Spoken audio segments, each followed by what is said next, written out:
We always hear the comments. Where do you find all these great men out here? Right? I don't know where they're hiding at if people keep saying they exist. Or, you know, where is all these amazing women that could be wives and so forth? I haven't found them. I haven't seen them. Where do I go? Well, I'm gonna break down for you the three tiers of different types of places, because there's levels to this, right? That you need to put yourself in position of that will significantly increase your chances of coming across and finding or really attracting a quality partner, not just someone cool or great or someone you have interest in or they're attractive. No, they're quality. Big difference. But before we break into the tiers, let's just talk about the simple piece here that of a lot of people, cry wolf about not being able to find any more good men or good women out there, but they're not even really looking, right? And when you first default to me and say, oh, but I'm going on dating apps and so forth, already it's a huge part of why you're having an obstacle.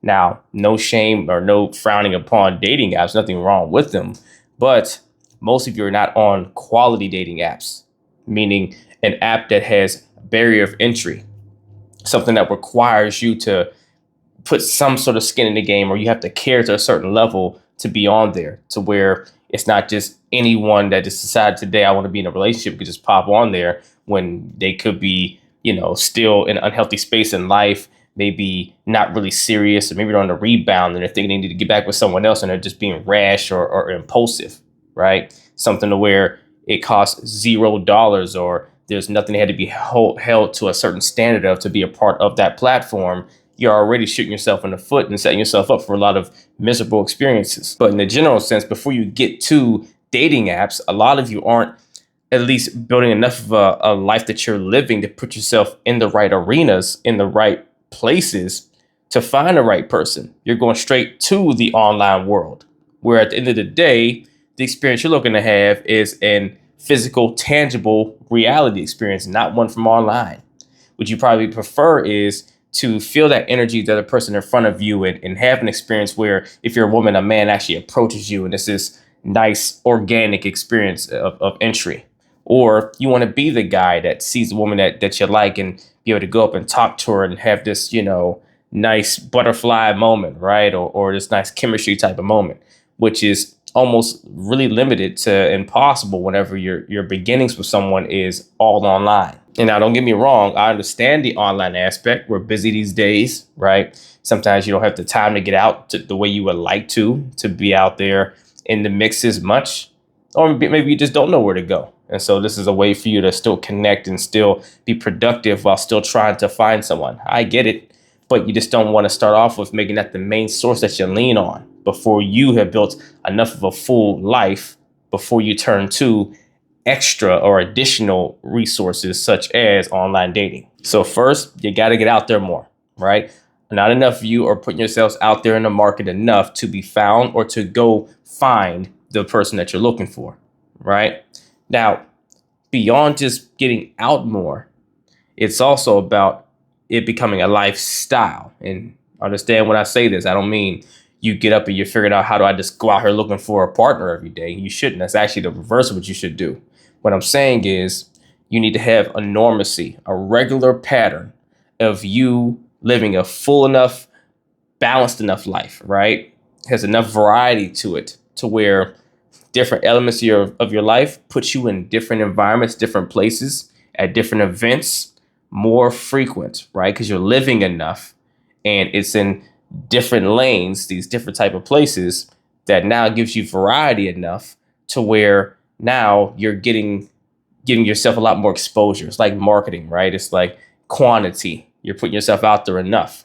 But the trick is you should be putting yourself out there enough in quality spaces and places enough times to give yourself the best chance to organically come across somebody. Because I'm going to willing to bet and tell you that there's probably a great chance you've been at some places, right, where that person that may be great for you has been as well. But because you haven't gone there enough or frequent enough, hasn't been enough of your regular lifestyle, then you missed them the time they were there, right? You didn't have enough occurrences so you guys can finally one day smack in the middle. So the idea is you need to start to figure out, am I putting myself out there enough first off? And if I am, where am I putting myself at, right? And so let's be clear here. These three different tiers of places I'm going to break down in a moment are all prefaced around your interests, what aligns with you, what resonates with you. See, so often we get too into the space of, well, where do I go to find the good guys? Where do I go to find these great women, right? Where do I need to be for them? But okay, you can go do that, but you can find a lot of great men or great women that are not right for you, right? So you have to make sure that you are having a full, colorful enough palette of places that you visit, you go, that are a regular part of your life because they align with you, but also, are places where the type of archetype of person you're looking for would spend time as well, would have value in going to as well. That's very important. It has to be both meeting in the middle. And so I shouldn't have to say this, but if that's not clear, that means you should be thinking of, what are the places that I need to be, that I would have interest in, that are valuable places, that the type of partner that's right for me, a quality partner would go. Not just anyone would go there, someone that you would, oh, this person would be cool. No, if you're going to find a quality partner, what type of places would you need to be at that you align with, you have interest in, but also they would? In order to answer the they would piece of it, you have to start thinking somewhat of the archetype of that opposite sex person, or just, that opposition to you. If they're going to be your counterpart, what are they interested in? What do they like enough? What do they value for them to be at these same places you would be, right? If they're a quality potential partner. So just with that alone and off rip, we should be canceling out a lot of the bars and a lot of the club type idea places, or some of the common basics that people usually do, or you just maybe even just going to a concert, right? And not saying it's a bad place to meet someone at a concert, but these are real, gamble oriented places. If you ask me, it's more a risk. It's a lot less concise to being particular towards something more quality. If you happen to meet someone at a concert, awesome. You strike out or you luck out and you meet someone at the bar, great. It's just a lot less likely to find a quality partner in these type of places, because these places don't necessarily require a quality mindset to want to go there. So the first tier of places you want to make a regular habit of going to is intentional networking and social events like business mixers, industry conferences, charity galas, meet and greets, and even alumni events. And why? Because all these are great places that you'll find people that are goal-oriented, career-oriented. They're looking to build and grow. They're more socially active. And more often than not, people in those type of arenas are going to share more similar professional or even philanthropic interests as you, which is very important to find someone that aligns with your core values and your morals. And so the way you make this a regular part of your life is not trying to be at every grandiose event. No, you have to work this in, harmoniously. It has to make sense into your life. So what you do is, you make it a regular plan, a consistent thing to go to maybe that networking event that you see that pops up monthly, once a month at least. And then maybe once a week, you go to a weekly social hour somewhere where people in that type of arena go to hang out and do, a social hour every once a week, or a cocktail hour, or whatever the case is.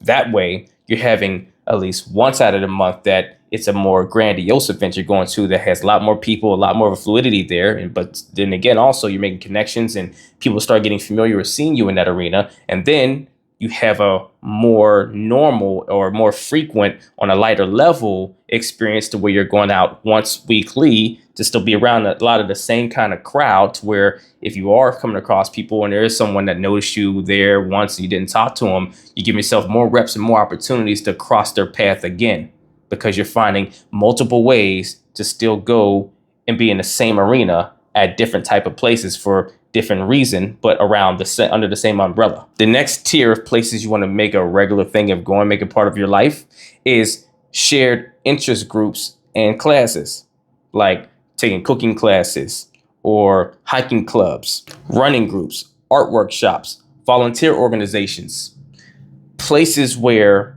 it's more particular, more refined to, a particular type of personality, to where people that go to do these things have to really have a genuine interest in that activity to want to be a part of these things. This is crucial because you want to find someone, if you're going to find a quality partner, that really has a vested interest in the unique characteristics that are you, the things that really speak to you and your heart and your passions. You want them to share some of the same things, right? That's how you bond harmoniously. That's how you find someone that organically fits you and has that chemistry and feels like that missing piece for you, right? It's very, very important. But here's the other piece.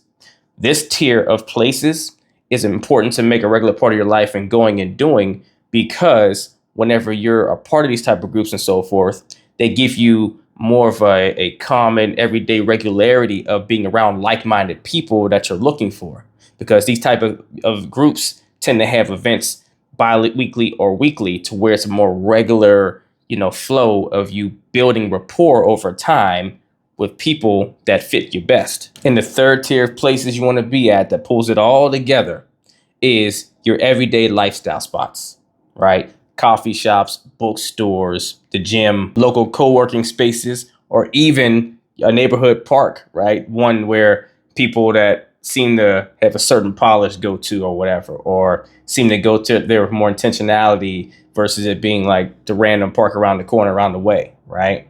Somewhere where it fits your vibe, right? Now, these tier of places are so important because it's so often in the casual places, right, that you visit just regularly, that it's a regular part of your day-to-day type of thing, that creates some of the best potentials to meet people, because it's low pressured environments. It's where you're finding people that are like-minded, like Zen, in a real casual, organic way, to where it doesn't seem to be as pressured or as intentional, which allows you actually to bond a lot easier if you come across someone that makes sense to you. And the more and more you go to places routinely that are just a part of your life, is the much better chance you give yourself of having occurrences to come across somebody that fits you in the quality wise, because you're getting your reps up, right? And the more you start to see someone over and over again, you start to build familiarity and seeing people's faces.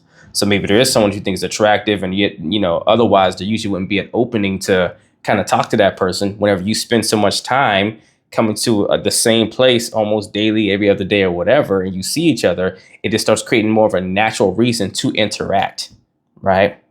So notice, all three of these tiers are very, very important to all have working in your life in some way, in order for this to work out best for you, to give yourself the best chance of finding a quality partner or coming across one. But also notice this, all three of these tiers requires you to be living a full enough, active, and prosperous life first, in order to be able to put yourself in position to come across these amazing potential partners. Meaning you got to be working on advancing your career and want to level yourself up and reach new horizons, and be somewhat ambitious to some level, to want to go to these different events and so forth for networking and whatnot.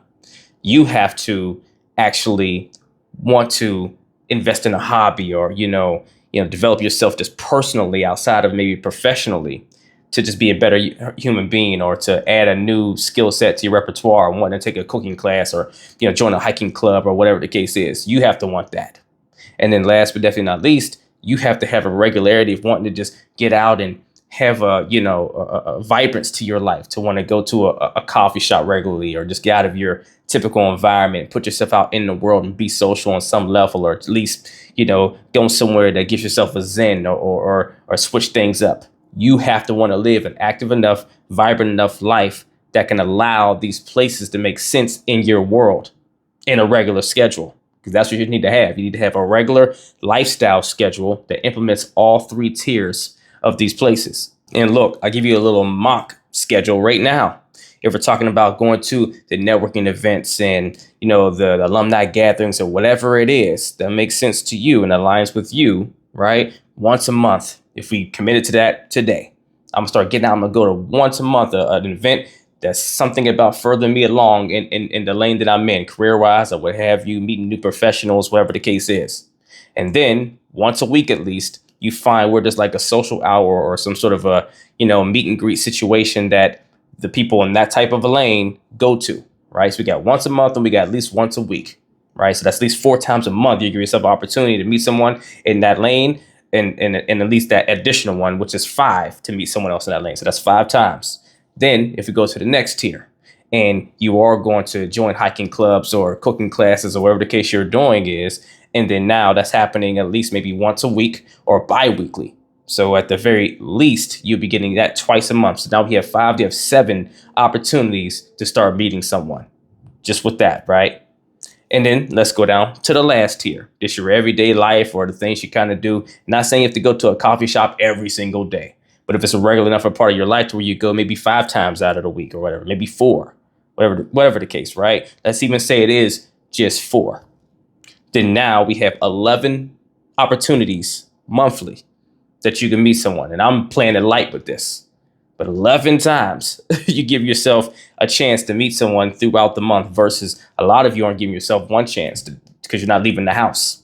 Or you're giving yourself one chance a month to meet people, period, because you don't come out often. But when you do, you say, all right, I'm going to get with the girls or get with the fellas and we're going to go out this month, go to the spot. And we're going to go to this club spot, see if I can meet somebody. That's one time out of a whole month. And you spend the rest of your time on the dating apps, right? Versus just living a full, vibrant enough life, trying to be prosperous enough and fill your glass up enough. You can have at bare minimum 11 times or occurrences where you give yourself a chance to come across the person you're looking to find. And if you do this consistently, month in and month out, then now across the year, what is that? 121 or something like that? My math's a little off right now, but 12 times 11, whatever that is, right? But the whole point is you get your reps in, you give yourself an optimal opportunity to meet that quality partner as long as you're going to quality places that make sense, full circumference. So let's recap real fast.